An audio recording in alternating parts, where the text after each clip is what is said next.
When William Shakespeare was born in Stratford-upon-Avon on St. George's Day 1564, few people could have guessed the impact he would have on the world of literature. He also made an equally dramatic impression on the Warwickshire countryside, so that today, some 400 years later, the entire region around Stratford-upon-Avon is fondly referred to as Shakespeare country. But the great bard of Avon isn't the only man of genius to have influenced the locality. When James Brindley, engineer extraordinaire, realised that it was possible to improve the nation's transport system by building canals to link the major rivers of Britain to the new economic centres of the Industrial Revolution, he set a trend in motion that was to indelibly carve its way across the length and breadth of the land, and the Warwickshire landscape of Shakespeare's birth was certainly no exception. Today, the waterways that run through Shakespeare country are a holiday destination in their own right, with narrowboating proving to be a very popular pastime. This programme has been designed to take you on a narrowboat journey on what is today known as the Avon Ring, featuring the Worcester and Birmingham Canal,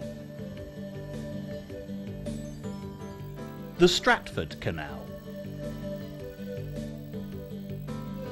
and the River Avon.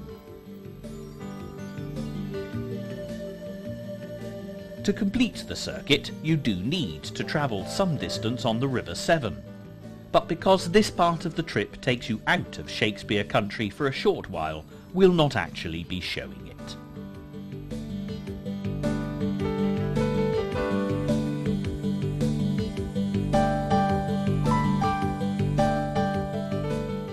In the previous programme in this series, Waterway Magic, all the basics for getting started on the canals were covered. Locking up, locking down, making headway, mooring up, and travelling through a tunnel. So this time round, we'll be concentrating more specifically on slightly more advanced procedures. However, don't worry if you haven't seen that programme, everything's explained. But for the novice embarking on a first narrowboat adventure, Waterway Magic is well worth taking a look at.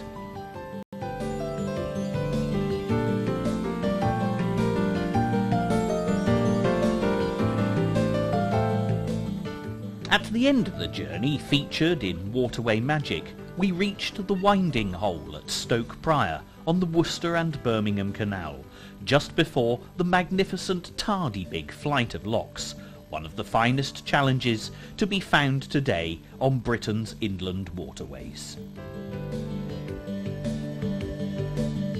So now we're back to show you how it's done. But first, to fully explain the way in which the circular trip actually works, we'll take a quick look at how we got here.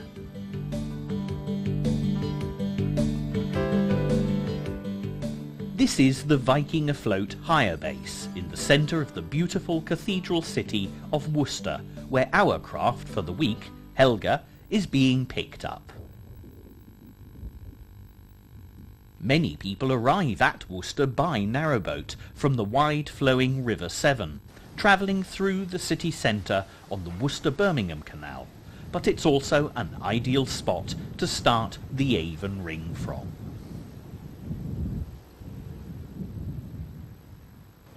Up into the canal, the residential suburbs of Worcester sprawl out until you reach greener countryside and more attractive landscapes.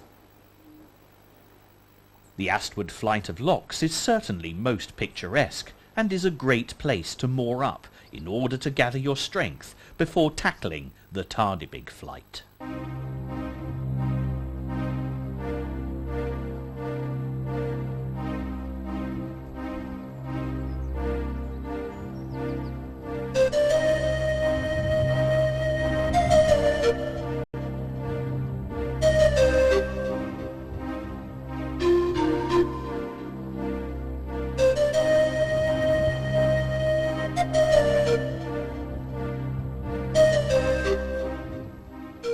With a 3-man crew, 1 driving and 2 locking, a flight like this is not as daunting as you might at first think.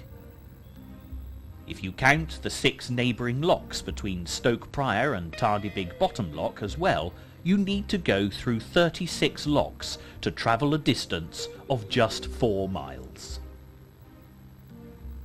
Getting a good routine going is most helpful, and one of the locking crew remaining with the boat to finish the closing of the gate and the winding down of paddles, while the other goes on ahead to open up the next lock, so that the boat driver can motor straight in, is the best technique to aim for.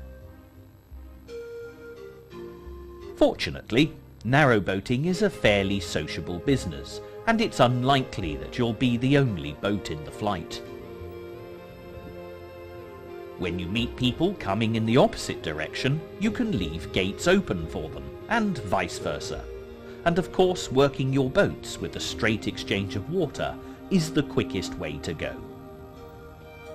If you're not careful, it's easy to get so obsessed with what you're doing that you miss spotting a boat coming in the opposite direction, which will not only waste water, it'll also probably mean you'll end up working much harder than you actually need to.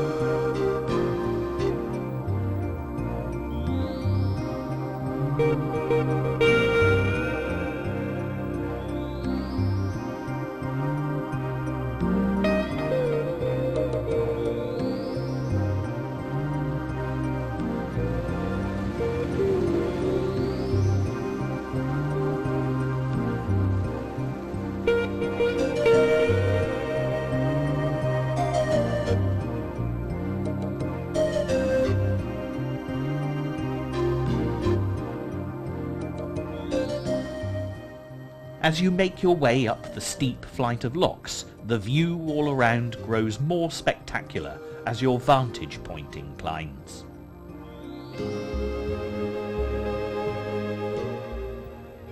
The steps up to the Tardebigge Reservoir may seem an added chore for tired, locking legs, but a quick glance over the ridge is pleasant enough reward.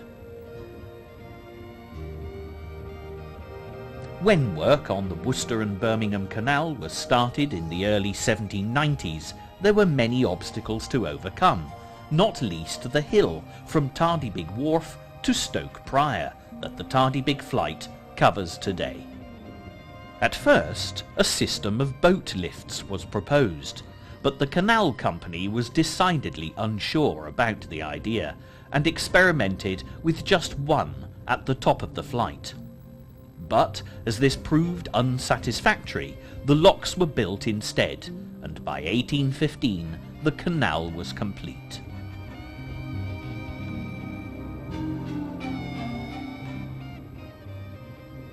Also, as the feeder reservoir, today a popular spot with local anglers, lies about 50 feet below the summit level, a steam engine was built to pump the water up the hill.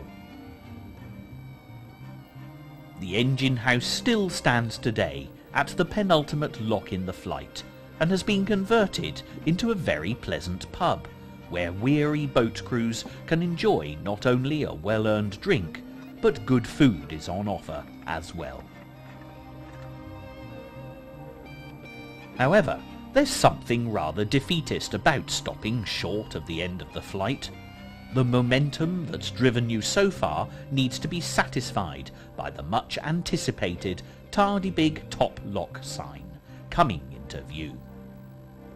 But perhaps for boat crews setting off in the opposite direction to go down the locks, a drink and a meal to stoke up the energy levels is not such a bad idea.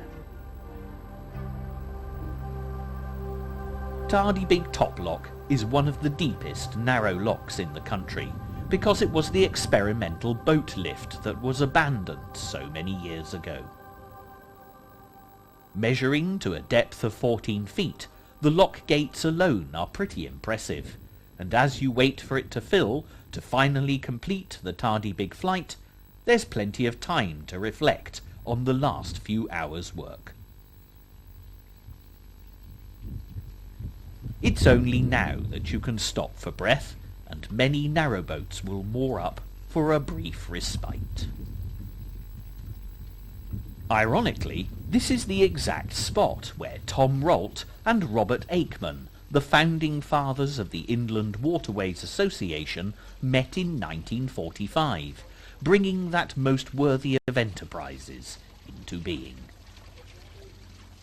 As a direct result of that meeting, modern-day narrowboats are able to relive the pleasures of a waterway age that was fortunately just overlooked rather than lost forever.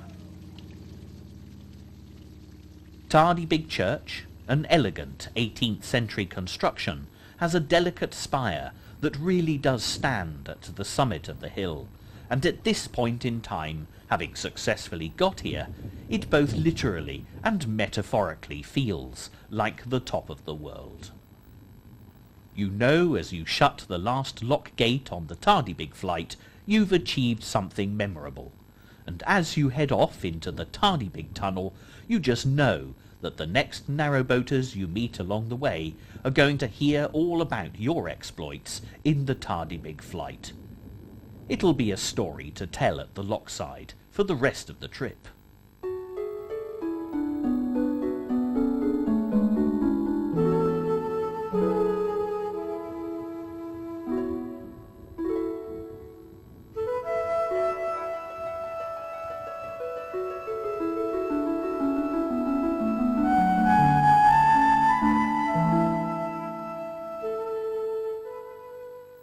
Once clear of Tardybig, the Worcestershire countryside opens out to reveal one of the most picturesque stretches of this canal. Leafy wooded slopes gently climb towards the Lickey Hills, and although the narrowboater can enjoy the pleasant birdsong, for a short distance at least, the hum of the traffic on the nearby M42 motorway is never far away. The relief of having a good long stretch of canal without a lock in sight is certainly much appreciated. However, there are still a few obstacles for the boat driver to negotiate, as there are plenty of moored boats along this part of the canal, and a reduction in speed is definitely advisable. Many walkers use the towpath through this particularly pleasant area of countryside, although when the weather is wet, this does get very muddy remarkably quickly.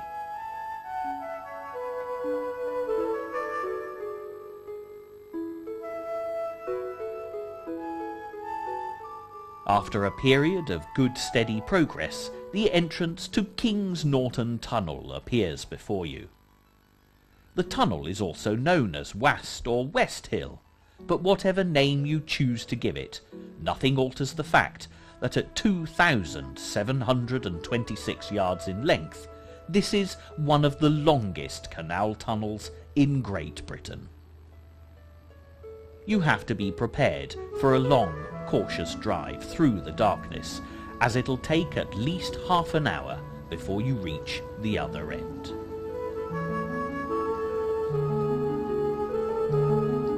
When work on this tunnel began in 1794, the experts of the day described it as a stupendous undertaking, a fact borne out by the 13 years it took for the work to be completed.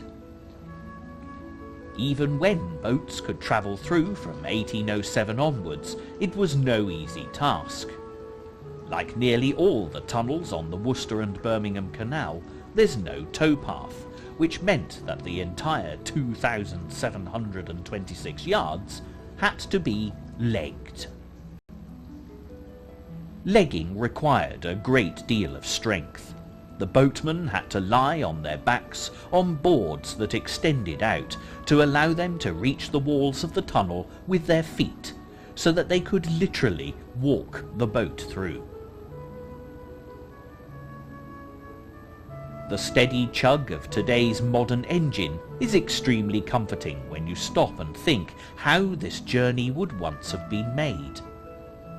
Not only was the work physically demanding, it must also have been very uncomfortable, with cold water dripping onto their faces the whole time. Even on a fairly pleasant day, which today has definitely been, you can see for yourselves the constant drips from the low, damp brickwork.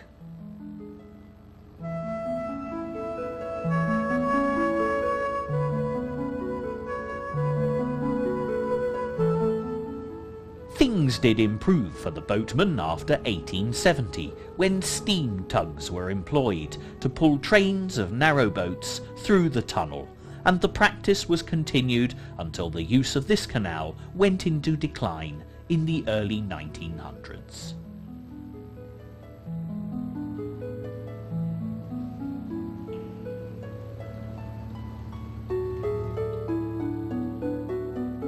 When the light of an oncoming boat in the dark, dim distance comes into view, it can be quite disconcerting, as it's very difficult to judge just how far away it is.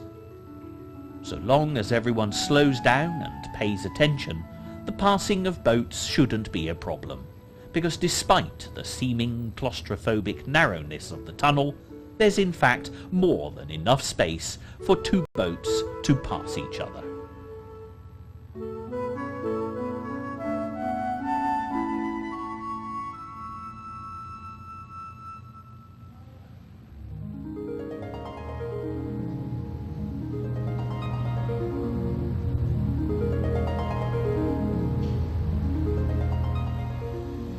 As the light at the end of the tunnel starts to appear, there's certainly a feeling of relief, particularly for those who are uncomfortable in a confined space. But just like the sense of achievement you feel at completing the Tardebigge flight, there's a certain degree of satisfaction at exiting the dark tunnel portal blinking in the bright light of day.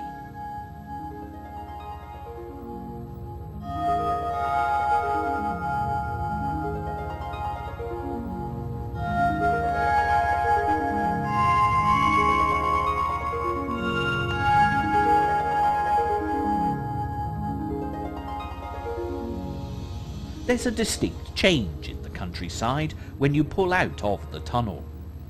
No longer does the leafy Worcestershire countryside roll down to the canal's edge, because we've now entered the outskirts of Birmingham and the sprawling remnants of the industrial Black Country.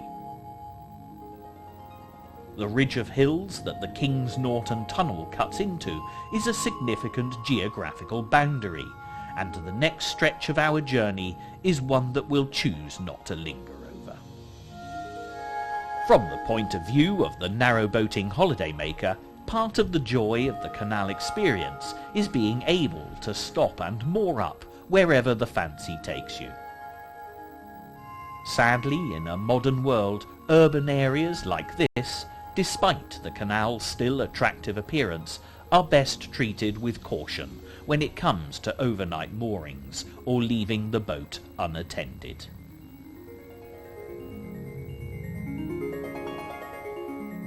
This brings us to the end of our travels on the Worcester and Birmingham Canal as the junction house at King's Norton appears, and a signpost instructs a right turn to Stratford-upon-Avon. If you continue up the Worcester and Birmingham Canal, you would arrive at Gas Street Basin, at the heart of Birmingham city centre, but we're heading off onto the Stratford Canal, which will eventually take us into the far more green and pleasant landscape of Shakespeare country. The entrance to Stratford Canal is fiercely guarded by the remnants of the King's Norton guillotine stop-lock. Today narrowboats simply pass underneath, with water flowing freely, but in the early days of canal history, rival companies frequently got into heated debates about whose water belonged to whom, and stop locks of this type were incorporated into canal designs to protect water supplies. The Stratford Canal has had a very checkered history, and before this part of the journey begins, it's well worth stepping back in time to take a look at how this unique waterway came into being.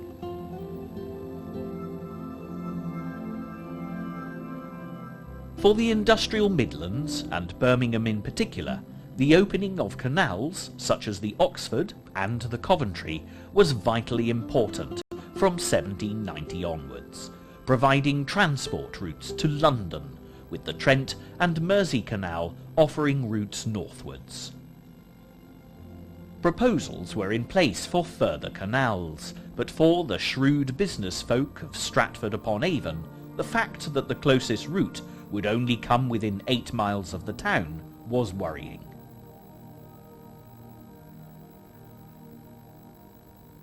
The thought of new trade routes passing them by was alarming, and blueprints for a Stratford Canal were drawn up and brought before Parliament, resulting in an Act being passed, allowing construction to begin in March 1793. At first, progress was rapid. The Stratford Canal was to start at King's Norton on the Worcester and Birmingham Canal, which at the time was far from completion itself. Unfortunately, the total estimated cost for the canal was spent in the first 3 years, covering a distance of just over 9.5 miles. The next 4 years proved slow going, even the route needed to be revised, but eventually, in 1803, the canal reached its junction with the Warwick and Birmingham Canal, which today is part of the Grand Union Main Line. By this time, it was evident that more money than ever was required, and the canal's private investors were reluctant to pour in more funds. It took until 1812 for cutting to recommence, with another adjustment being made to the route in 1815, to finally take the canal to its present-day junction with the River Avon at Stratford. The prosperity of this canal was sadly very short-lived, because by 1835 the Great Western Railway had taken the majority of the freight trade in the area, and by 1856 the GWR had bought out the canal company completely. Although a very limited amount of traffic still used the route until the 1930s, by this stage it really had fallen into terrible disrepair. Despite the fact that interest in recreational boating was on the increase by 1955, recommendations were then made to close the derelict southern section of the Stratford Canal. Fortunately, for narrowboaters the world over, the public outcry was so great that a campaign was set in motion to save the Stratford Canal. For generations of canal enthusiasts, the Stratford certainly holds a very special place in their affections, as this southern section that came so close to complete abandonment was one of the first fully restored inland waterways to return to navigable status in 1964. Today, British Waterways have responsibility for the care and maintenance of the Stratford Canal, which has become a much-loved section of the Avon Ring for the serious narrowboater and holiday maker alike.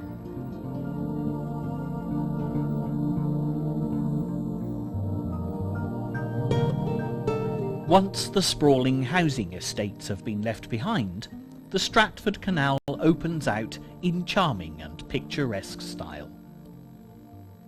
You'll now find yourself surrounded by the Forest of Arden, with the canal engulfed by a mantle of trees. This is far more the type of countryside associated with William Shakespeare.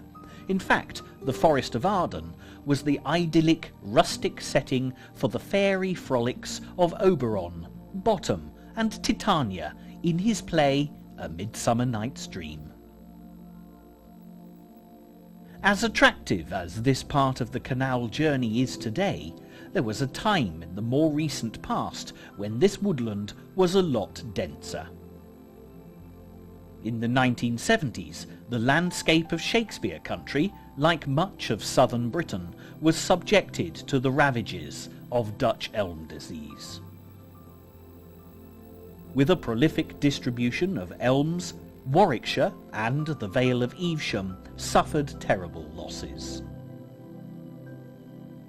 With ancient elms making up half of the hedgerow trees in the region, the disease became commonly nicknamed the Warwickshire weed. Fortunately, today, some 30 years on, the view is dappled and leafy once more, but without doubt, at the time when the Forest of Arden inspired Shakespeare to pick up a quill and wax lyrical about the fairy folk, this whole area would have been a much greener, mystical, and altogether more magical place. On this upper section of the Stratford Canal, the bridges are classic brick arches, but as there were few roads of any significance in the area at the time of the canal's construction, they're spaced at infrequent intervals. The view along the canal is little disturbed through this part of the journey, as there are no locks after the King's Norton stop lock for almost 10 miles. With the steady hum of the boat engine, the peace and quiet combined with the soporific fluttering of green leaves can be very pleasant and relaxing. All the hard work of Tardybig seems to fade in the memory, and aching muscles feel at least a little soothed by the tranquil pace as we're Stratford bound.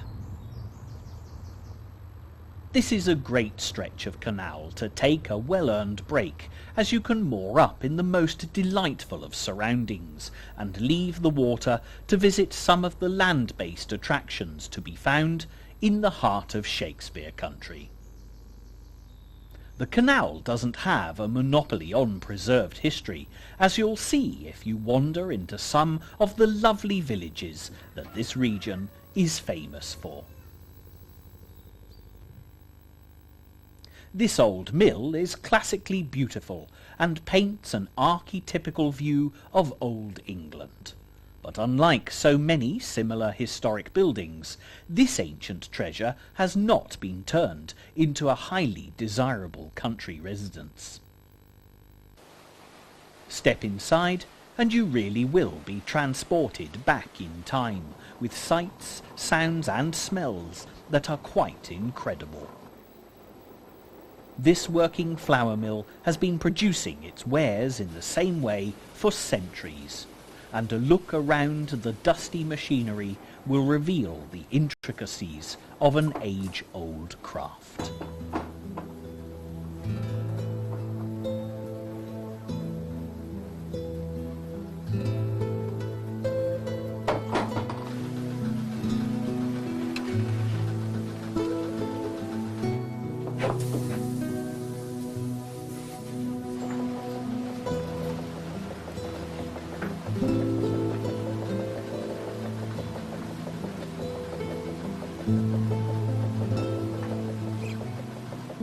modern-day interest in organic food, the flour from this mill is in great demand.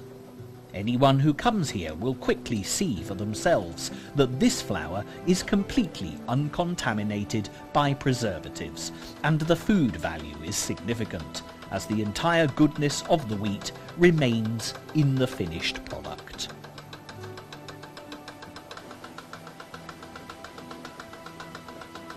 People will travel miles to buy their flour from this miller, and it's ironic that it's Britain's modern-day multicultural society that truly appreciates the quality of this fine flour. Birmingham has become, without doubt, a paradise for lovers of Indian food, with a fantastic choice of Indian restaurants and balti houses to suit every taste. Word quickly got around that there was a traditional mill in the vicinity, and by all accounts, the fine flowing flour that you've been looking at produces the best chapatis and naan breads you're ever likely to taste. Fortunately for today's narrowboaters, galley kitchens are usually equipped with full-size ovens, so it's well worth taking a bag of this flour back on board for a touch of traditional baking as you continue with your journey.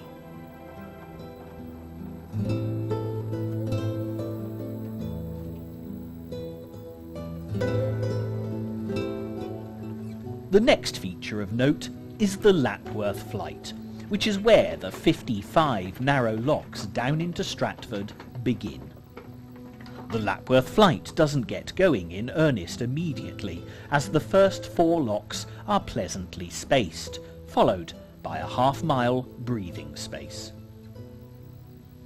However, memories of Tardybig come flooding back when you first view the next 9 locks, which are spaced just a few yards apart.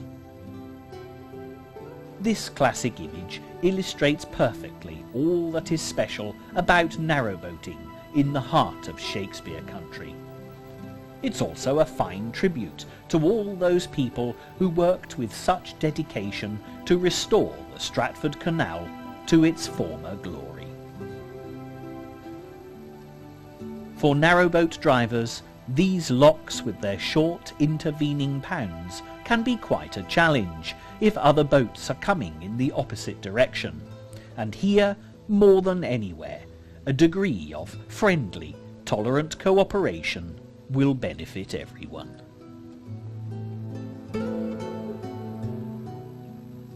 It's also noticeable from this point onwards that the style of bridge used to cross the canal has changed. Perhaps one of the best loved features on the Stratford Canal, these old cast iron split bridges are absolutely charming.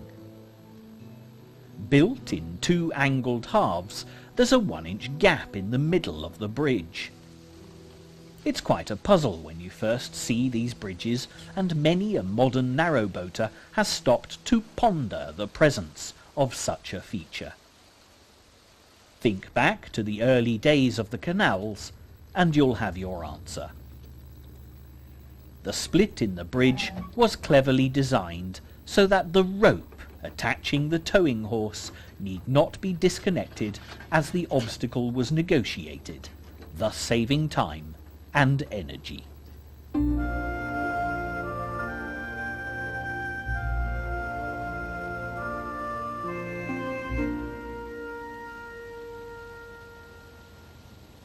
Once the Lapworth Flight of locks has been completed, you'll immediately come to Kingswood Junction, where the Stratford Canal meets the Grand Union. Today, a group of artists have chosen this fascinating location to put their skills to the test, and with such a variety of views all around, the challenge is a most pleasant one.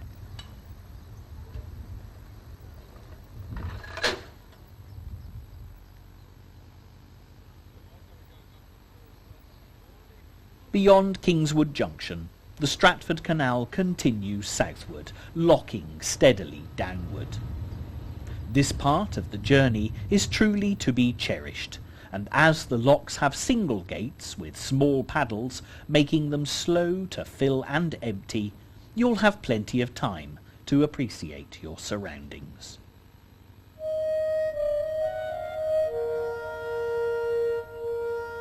The barrel-roofed cottages that are as evocative a landmark on this canal as the little split bridges will come into view on this timeless stretch of water. Most are inhabited and well cared for, as are the mown towpaths, well-trimmed hedges, and neatly painted lock gates.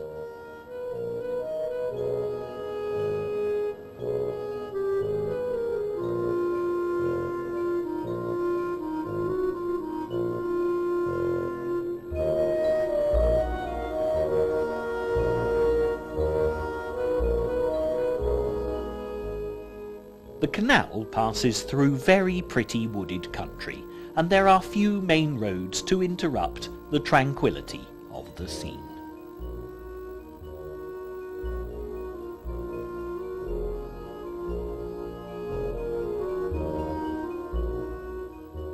However many canals you may have travelled, there's little to equal the pleasure of mooring up for the night in such beautiful surroundings. Watching the sun go down after a good day's travel is a particular delight, as especially by this stage of your journey around the Avon Ring, the canals really will have worked their magic, and the hustle, bustle of 21st century life will seem a million miles away.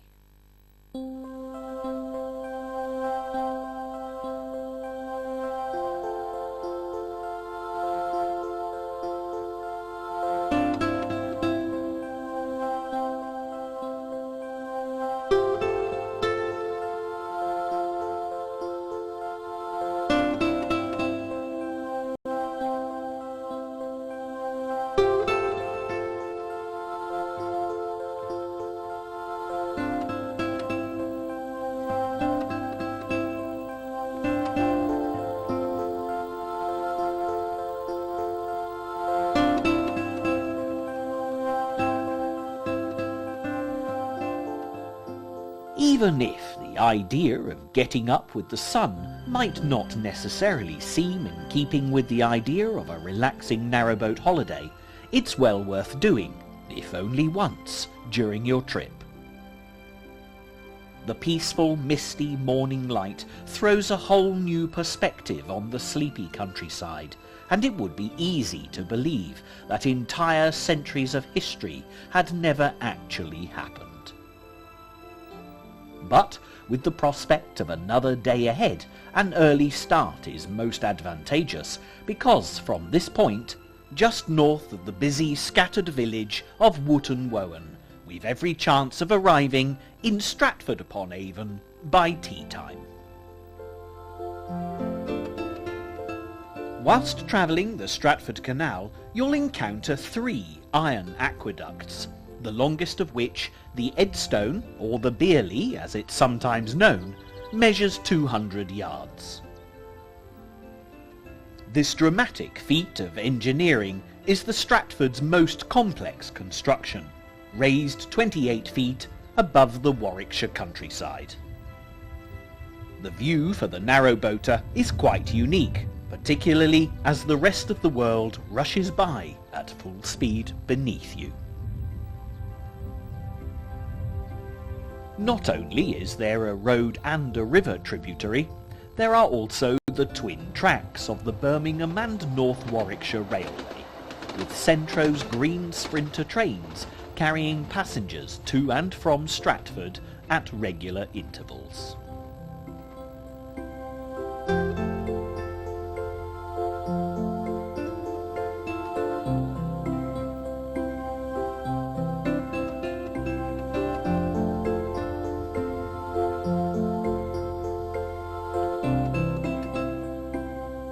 A short distance beyond Edstone Aqueduct, we come to the village of Wilmcote, where good visitor moorings are on offer.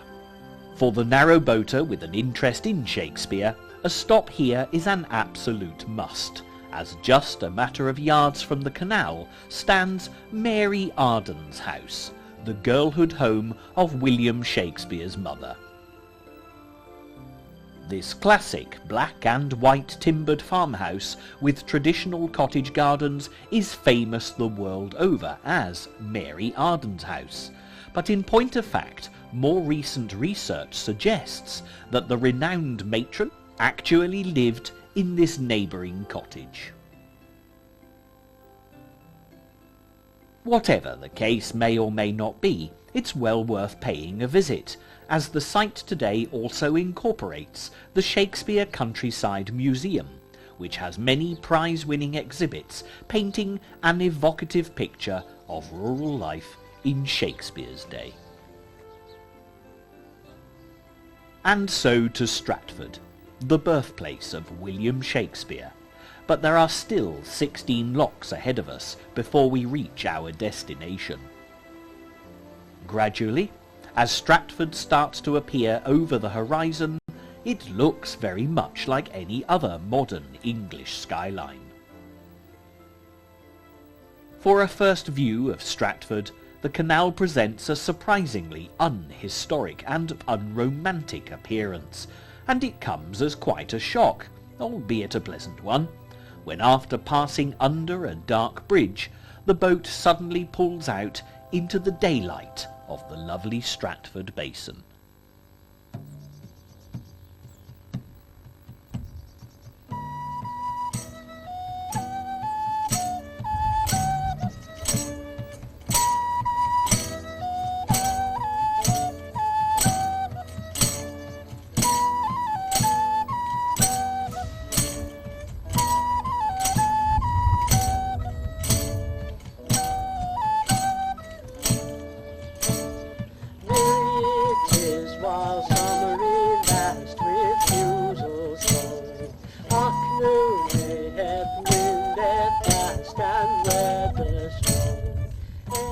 Mooring up alongside Stratford's attractive Bancroft Gardens is a luxury that would never be afforded to the car driver, who has to vie with every other tourist in the town for a parking space. After the unpopulated reaches of the canal and pleasant encounters with fellow narrowboaters, the hectic pace of Stratford, buzzing with visitors, seems incredibly noisy and busy. William Shakespeare himself presides over all of the comings and goings from his vantage point at the top of the Gower Memorial, surrounded by statues of Hamlet, Prince Hal, Falstaff, and Lady Macbeth. These dramatic characters from Shakespeare's plays represent philosophy, history, comedy, and tragedy, the major themes of the great man's work. This memorial actually dates back to 1888, but it's only stood in its present position since 1933, when the town's civic dignitaries deemed it a fittingly grand statue to welcome Stratford's visitors. There are many sights to see in Stratford, if you have the time, and of course, according to the flourishing tourist industry, William Shakespeare was historically associated with each and every one of them. However, for the narrowboater, it is perhaps the surprisingly modern-looking Royal Shakespeare Theatre, running adjacent to the canal basin, which makes the most lasting impression. The original theatre, which dated back to 1879, was damaged by fire in 1926, and much of it had to be rebuilt in the style of the day. Fortunately, some of the more classic features did survive, and you do get a more pleasant view of this world-famous theatre from the river.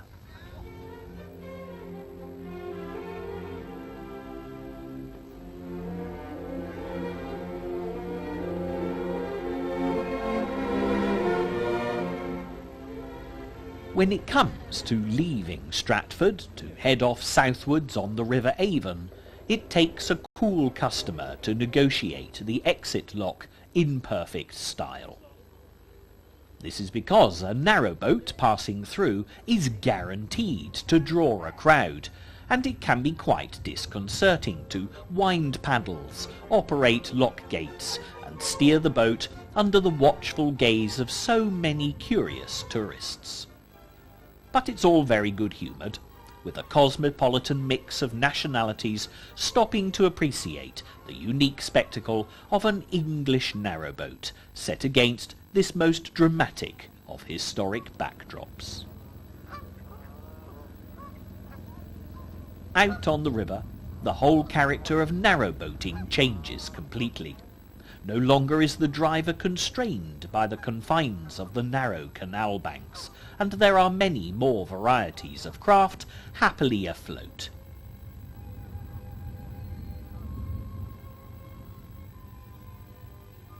Locking is also a very different experience, as the more modern, technologically advanced broad locks on this part of the river offer a different set of challenges.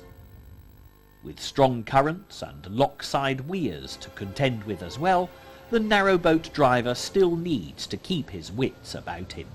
But the change of scenery is certainly refreshing, and the Avon is without doubt one of the most picturesque rivers in Britain.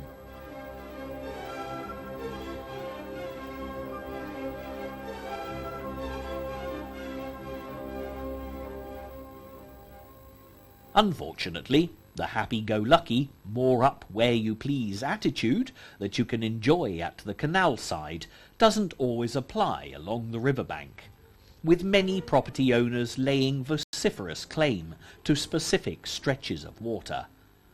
Private, no mooring signs are sadly an all too frequent sight on the River Avon.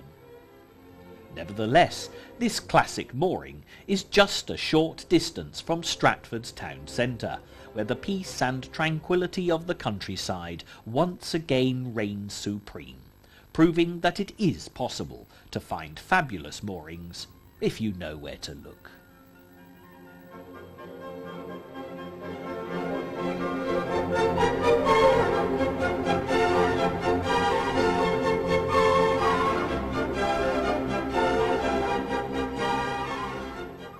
After the artificial stillness of the canal, the crashing water of the weir makes a fascinating view, and in the misty morning it undoubtedly makes for an exhilarating start to this, our last day narrowboating, in the heart of Shakespeare country.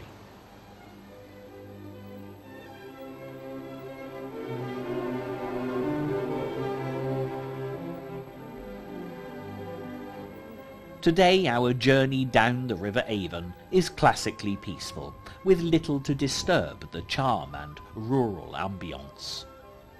However, as this was one of the first rivers in Britain to be made navigable in the 1630s, it wasn't always quite so peaceful. Able to carry 30-ton vessels, the river transported the rich agricultural produce of Warwickshire to the major port of Bristol, and it was anything but one-way traffic. Much prized exotic imports, such as sugar, spices and tobacco, were sent northwards up the river to the homes of rich and prosperous Midlanders. Watching the world go by on either side of you as you pass through countryside that would have been familiar to Shakespeare, the attractive ancient town of Bidford-on-Avon is announced as imminent by the classically elegant 15th century bridge. Although there are plenty of arches, only one is navigable, so you do have to follow the signs, and during the busy summer season it can be quite interesting to watch narrowboaters of various degrees of proficiency negotiate this one. Local landlords claim that Bidford was a favourite drinking haunt of William Shakespeare in his younger days, and with excellent facilities on offer for the more modern connoisseur of fine ale, it's still a very popular spot for a little light refreshment. The river itself, however, is probably the biggest attraction, with beautifully landscaped waterside recreation grounds, and this once quite small village has developed into a veritable bustling resort town for the region. The houses the narrowboater will pass on this stretch of the river are absolutely stunning, with some equally stunning price tags to match. Looking at the river, as it gently flows onwards towards Evesham, it's hard to imagine it in different circumstances, but the narrowboating holidaymaker needs to be aware of the river warning system that British Waterways has in operation on the Avon. Even at the height of summer, a sudden downpour can put this river into flood, which will result in its closure until water levels return to normal. All the narrowboater can do is moor up and wait, a situation that doesn't arise in the canal system, where water levels are pretty much constant whatever the weather.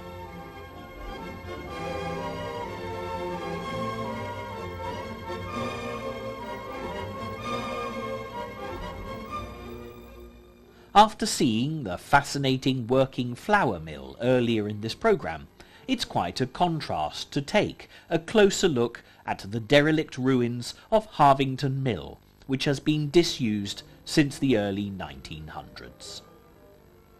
The mill stands next to the Robert Aikman Memorial Lock, which ironically is both the oldest and the newest lock on the restored Upper Avon. First constructed in 1969, the original location suffered terrible erosion and consequently unworkable siltation, which resulted in the lock's eventual relocation to this present-day site in 1982.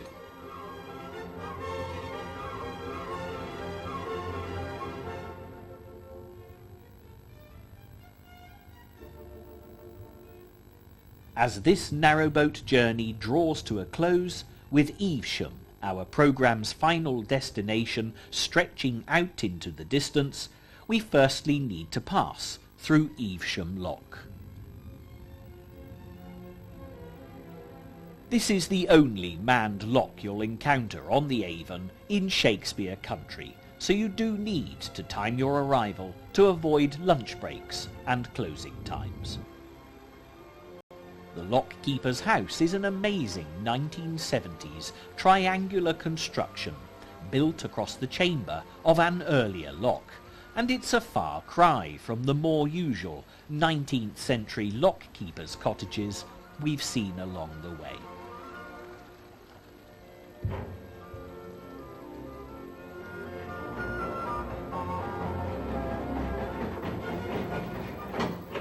As peaceful English market towns go, Evesham is without doubt a lovely example, and it's difficult to imagine that one of the bloodiest massacres in the nation's history took place here, within the meandering bends of the Avon. The 1265 Battle of Evesham was fought quite literally to the death on the peninsula formed by the course of the river. King Henry III was not a popular monarch, and his barons, led by Simon de Montfort, forced his royal majesty to allow them to form the first English Parliament. True to his untrustworthy reputation, the king reneged on the deal, and after the ensuing civil unrest, de Montfort and his men were driven onto the Evesham Peninsula, where the king's men, led by his son, Prince Edward, cut off the rebel forces and massacred every last man standing. Interestingly, this was a battle that we know Shakespeare was aware of, because he actually makes reference to it in his play King Henry VI.